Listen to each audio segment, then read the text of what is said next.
Hello and welcome to the Bookshelf with a very special episode of Borealis Booklight, where books shine brighter than screens. I'm Kelly, and as you can see, Aurora is unfortunately not here this week.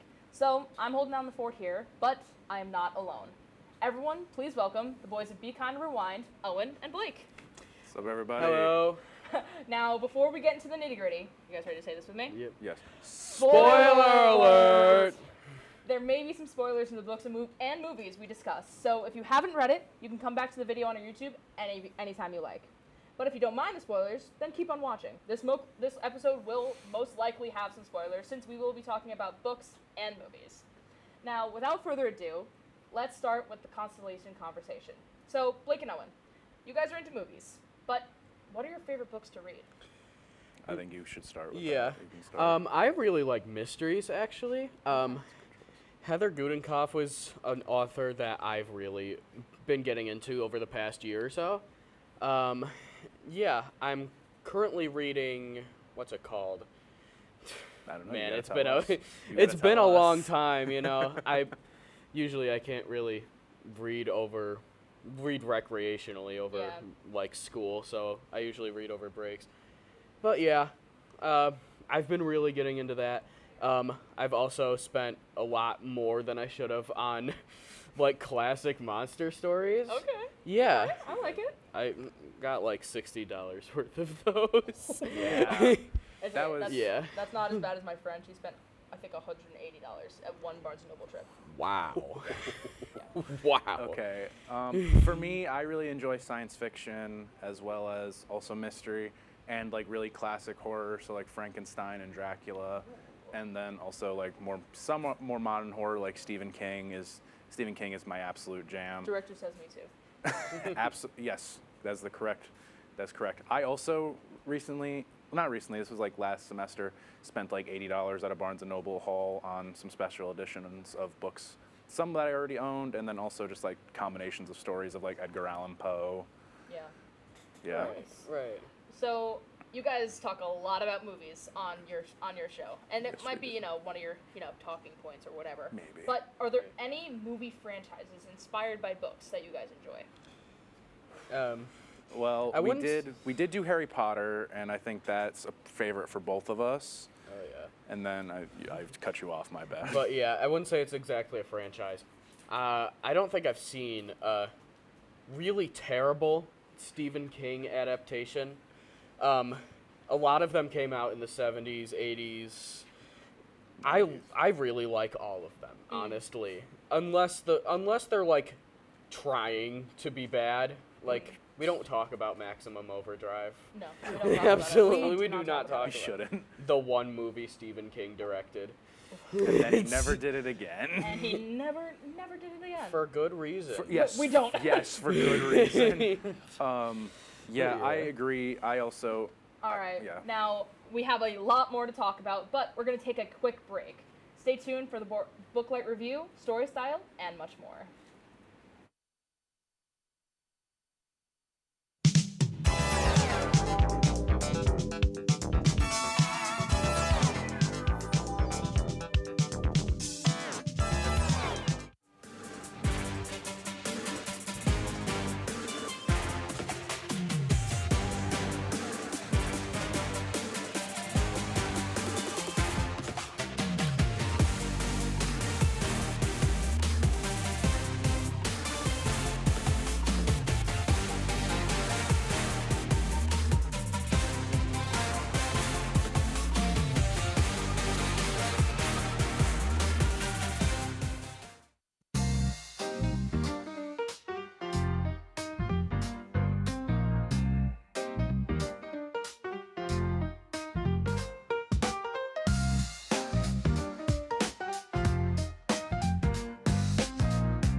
$50. You better watch out. 5. I'll swat you like a bug. That is like not.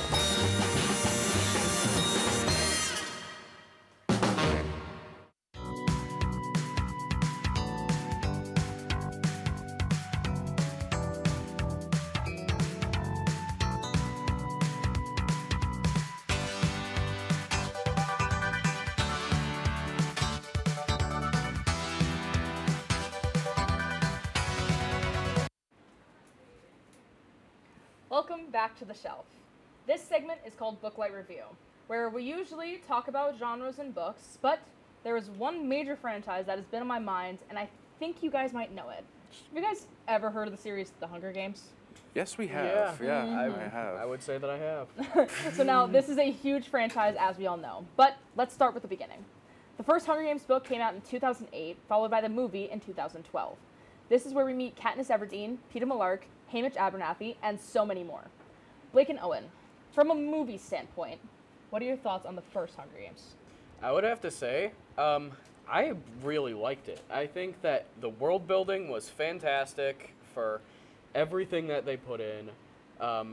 The backstory of Katniss and Primrose's father, I think that was really well shot as well. Just, short little backstory scene. It's like 10 seconds maybe. And yeah, you could really, obviously Jennifer Lawrence, I feel like this was one of her first major roles, I think. I think so. This is definitely the one she's most known for. That's Oh, for yeah. sure. Even still, yeah. Yeah, and my boy Josh Hutcherson. Josh Hutcherson. I love that guy. Shout out to Josh Hutcherson. Yeah. You may know him now from FNAF, but this is where I first knew him from. And yeah, he's fantastic. He in looks these like a little movies. baby. I in the know, first he one, looks too. so He looks so young. young. There's so many people in this franchise that are just babies. Like, I think Jack Quaid was in some of these movies, or one of them, and he also looks like a baby. Just, Jack Quaid? Yeah. yeah. He was in Scream. Oh. Yeah, Scream 5. and Gotcha, The gotcha. Boys. He's in The Boys as well. Yeah, and there has been a lot of talk of the books not really being that different from the movies. This is kind of the ones that, excuse me, stayed pretty close to what the book was like, and it kind of really did transport you to that world once again.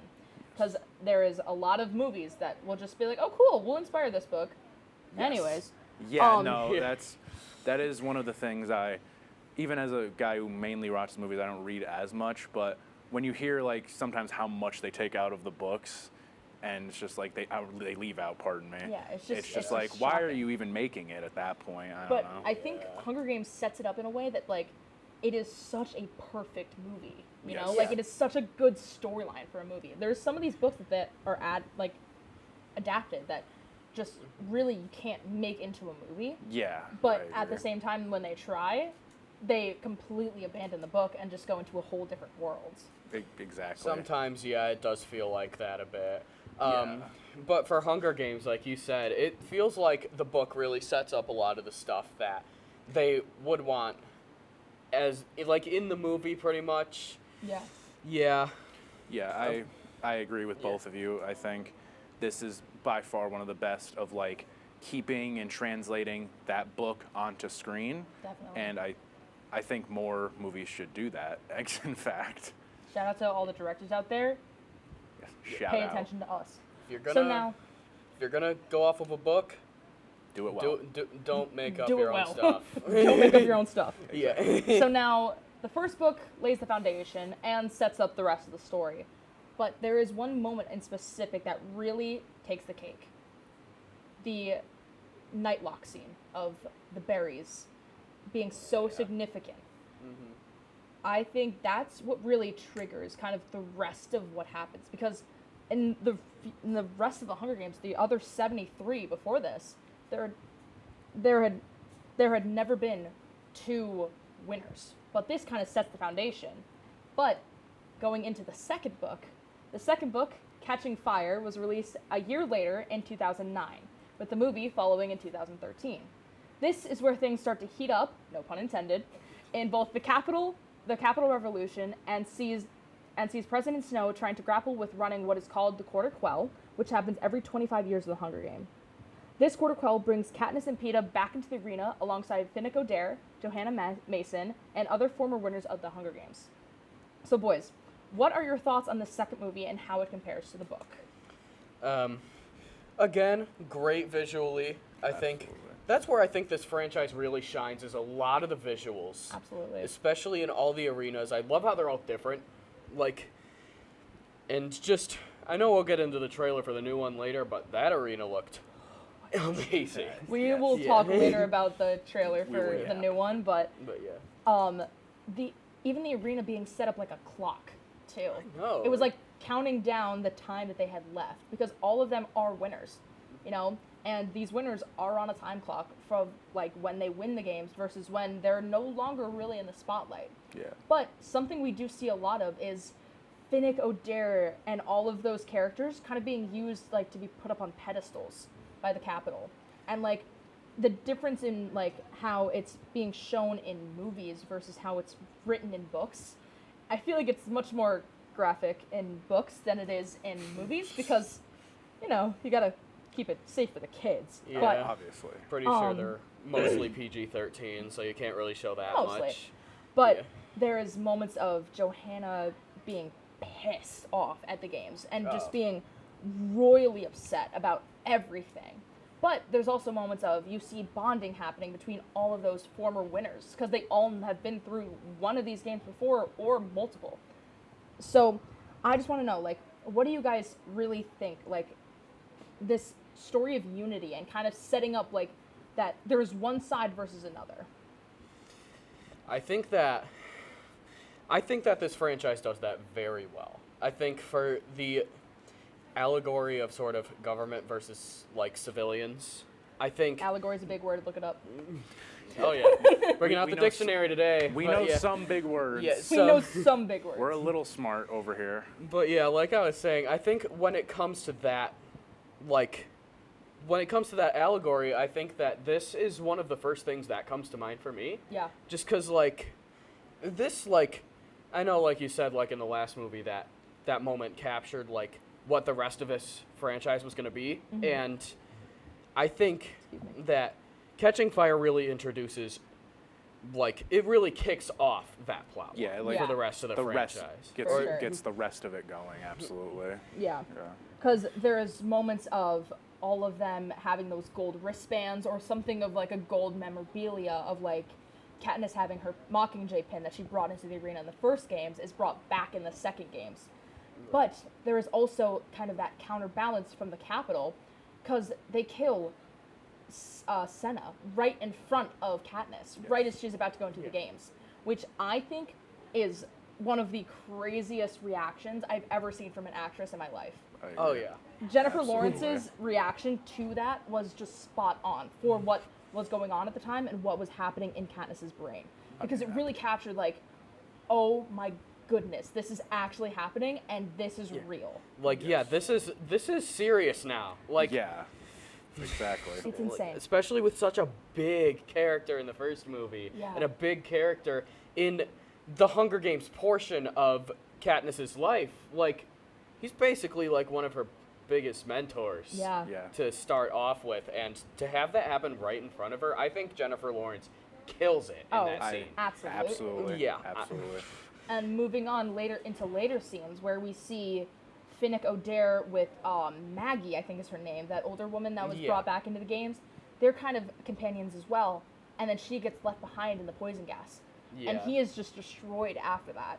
And it really kind of shows that the Capitol does not care Yeah. at all about Yeah. these characters. That's what, like, I was saying, like, this, it really shows that, like, the top of the class, like, doesn't care about Yeah. the lower class. But, Yes. like we've been saying, lastly, from the main trilogy, Mockingjay was released in 2010, and the movies were released in 2014, and then 2015.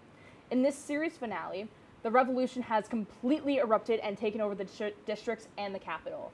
It is revealed that the once lost District 13 is alive and thriving, and that's where Katniss hides out and becomes the pinnacle figure for the revolution. Gentlemen, as this is the series finale, there are some major differences that were made. What are your thoughts? Especially in it being split into 2 movies and not just one? I We were kind of talking about this yeah, before, we were. but I want to know. It's one of my least favorite things that kind of happened in the early 2000s.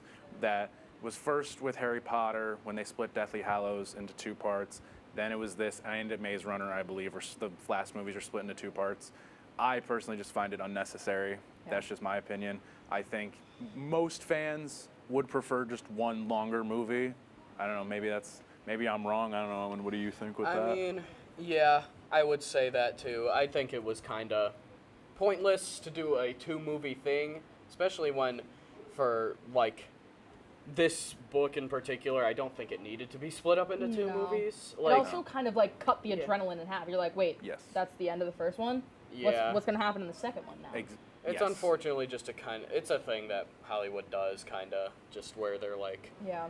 Gee. And it's not even more as like office. Yeah, I was gonna say it's not even really just, like for the plot. It's for money. The money. It's for money. But just like I was saying, kind of in that synopsis, it's really when the revolution erupts. Oh yeah, absolutely. Peeta's captured by the Capitol and turned into kind of a monster against Katniss for a little bit. Then he's rescued because,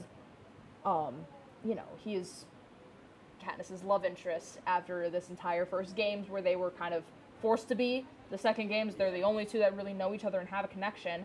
And then that third and final book is where they really kind of build that connection and build that life together. So kind of that first read of like when Katniss and Peeta eventually, reunite after Peeta's rescued from the Capitol. That moment of when he starts to strangle her basically and try to kill her. Yeah. That was like, oh my. That's the boy who breaks bread. That's not Peeta. That's a monster. That's not him. No. What have you done to my boy? My boy. So I just want to know, like, what do you guys think about that? Because it's such a jaw-dropping moment. It really should be talked about. I think that the movie does that great. I think that Josh Hutcherson plays that great. I think Katniss plays that great. I think everybody plays that great. Mm-hmm. I think it really shocked me when it happened the first time, and a lot of the things that happened like after that as well. Like, yeah. Yeah, I absolutely agree. I think Jennifer Lawrence as an actress has become extremely underrated. I would encourage people to go back and watch these 4 movies because she's superb in, like you said, the scenes in 2 and then those scenes with Peeta. Mm-hmm. I think she's absolutely superb. I would definitely encourage people to go back and watch. I think, like you said, Josh plays it perfectly as well, where it's just such a jaw-dropping moment. Yeah, I absolutely agree. Like I said, she kind of sees, I was about to say Josh, Peeta. Katniss sees Peeta as, this kind of capital mutt at this point. Yeah. And this is kind of what sparks her to be like, oh, this is real, game on, President Snow. Yeah. And she's kind of working with the District 13 president. Her name is slipping my mind right now. Oh my gosh. If someone in the back knows, tell me. Yeah. But someone in the back coming close. If there is just working with that president and working with the entire revolution, like she is the pinnacle of this. Like she is the Mockingjay. She had dresses made for it. She had the pin. She had everything possible to be this like center figure. But she never really wanted to be, She was just trying to save her sister from having to go into the games and potentially die at the age of 12, Exactly. Right. Like. Yeah. So it's definitely just, it's insane, really. Yes, I agree. And I know that was definitely a lot to take in. So we are going to send it to a quick break, but don't move past the bookshelf just yet. More fun is to come right after this. Do you like reading? Do you like reading books? Do you like looking at books? Do you like having a collection of books in your living room? Now, before we get into the nitty-gritty, spoiler alert! Okay, Laura, why did I write this in yellow? I told you! Welcome back between the pages.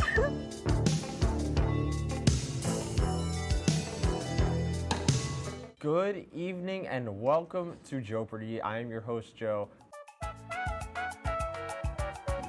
Hello, Simon. Joe is at this place.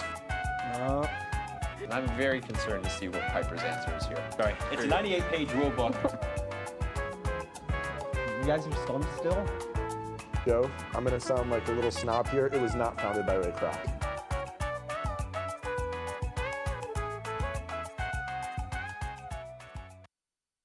Welcome back, everybody. Season 2 of Oswego Lazo.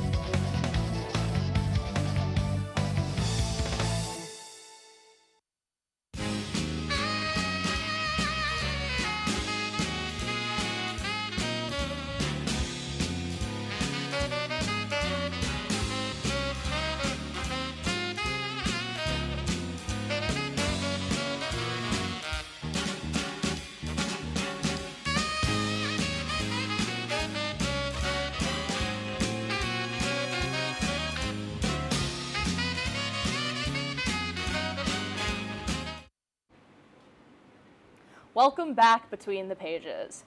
Now, I'm going to be introducing you boys to a segment we like to call Story Style, where basically we do some fit checks, and you might even see our styles kind of match the books we're talking about. Of course, this is keeping in mind a college student budget. So for me, I'm wearing kind of a Hunger Games themed shirt with flowers on it. There's a lot of designs on the back, but I'm not going to show that because that would be requiring me standing up and actually doing physical stuff. Jeans are from... Oh. He's AI. Okay. Whoa. He fits hard. Oh. I just can't read. He's AI, fits hard. Same thing, thing, guys. So yeah, jeans are from Sonoma and shoes are from Adidas. Now, Cool. Blake. I got a Jurassic Park hoodie. So similar in some ways because it started as a book and then was a movie. Why am I getting kicked? Yeah. Yeah, I don't know what's happening. But yeah. Yeah. Well, as you can tell, this is supposed to be green. He blends into the background. It's we fine. didn't warn him. I forgot this show used a green screen, and yeah, I got Under Armour sweatpants on. Nice. Pretty cool. Nice. Oh wait, All right. And when we come back after this break, we'll give some final thoughts before we close the curtain and dim the lights for a good read. Stay tuned for more.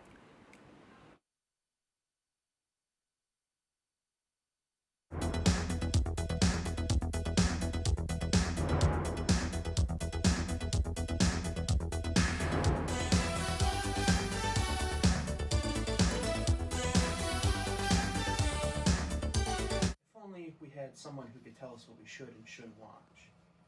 Well, do we have a show for you? Who are you? What are you doing in my bag? On Be Kind and Rewind, we will go through and review all your favorite movie franchises. And tell you which ones you should and shouldn't watch from the perspective of normal movie fans. Well, be sure to check out Be Kind and Rewind on WTOP 10.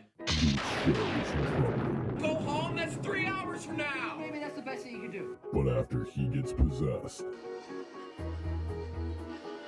his show becomes a smash hit.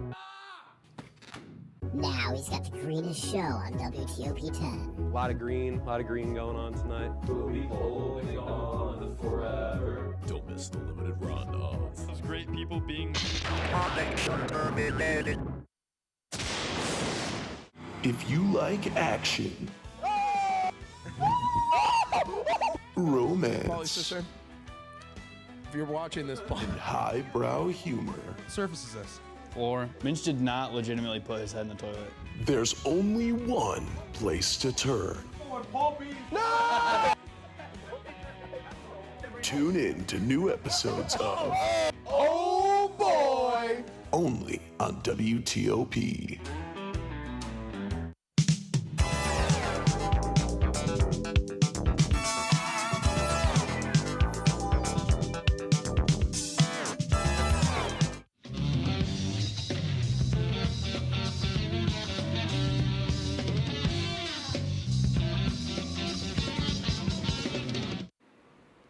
Welcome back to the Reading Realm.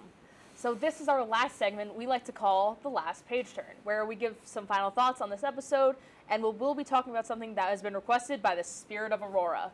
But first, Blake and Owen, how are we feeling so far? I'm having a great time. Oh, I'm so glad. It's fantastic to talk about this kind of stuff. I'm also having a great time, other than not being able to talk about my fit. No, I'm just kidding. I'm sorry. It's okay. Now, there is not only the main trilogy in the world of Panem, but there are 2 prequels that have been developed in recent years. Wow, I can't talk. Guys, firstly, what are your thoughts on Sunrise of the Reaping? And then we'll talk about Ballads of Songbirds and Snakes. So I saw the Sunrise of the Reaping trailer earlier, and by earlier I mean like half an hour ago. Yeah. Literally. But yeah, it looks amazing. I talked a little bit about the arena earlier, but it looks fantastic. But haven't really been in touch with this franchise a whole lot recently, but hey, maybe that'll get me right back into it. Yeah. And yeah, maybe I'd be down. Yeah, I was with him watching the trailer. I think it looks great. Like we've said, the costume design and world design all looks great. I think this franchise has always excelled at that, and this seems like it's going to be that once again. I actually think I'll see this one in theaters. I'm going to go see it in theaters. High praise. High praise. Now, full disclosure, I haven't read the book of not Songbirds and Snakes, Sunrise and the Reaping. I have not read it, but I think from just watching the movie trailer, looks super cool, and I kind of do want to go pick up the book and just be like, I need to see what this is about. But Ballad of Songbirds and Snakes, that is the prequel of all prequels. Yeah. Yes. It has Rachel Zegler in the movie. It is the backstory of President Snow. I think this one really sets up why he doesn't like Katniss at all, because he reminds her. So, it reminds him so much of, like what to talk about with Katniss and how like they were so similar. Yes. So, not only do we have thoughts on it, but my lovely crew has thoughts on it. So, I would like to add that our wonderful crew has asked some questions to me, Owen, and Blake, some Hunger Games themed questions. So, let's see what we got. I think we'll only have time for a couple, but would you suggest the books or the movies? I'm biased. I'm gonna say the books. I'm also kind of biased. I'm gonna say the movies. I'm triple biased. I'm gonna say the movies as well. Mm-hmm. Yeah. Okay. What do you think the next book will be about? That is a good question. I am really not sure. I mean, it could be a whole sequel to everything. They could pull a Star Wars. I really hope they don't. I honestly also hope either. they don't, especially if it's like anything like the Star Wars sequel trilogy. You've heard my thoughts on that. Oh yeah. I think it's gonna be a Finnick story. Oh, I can see that. It could be a Finnick story because that. he did find love in that part of the story. So, yeah. And we'll do one more question. Okay. Who is your least favorite character, and why is it Gale? As my mic falls over.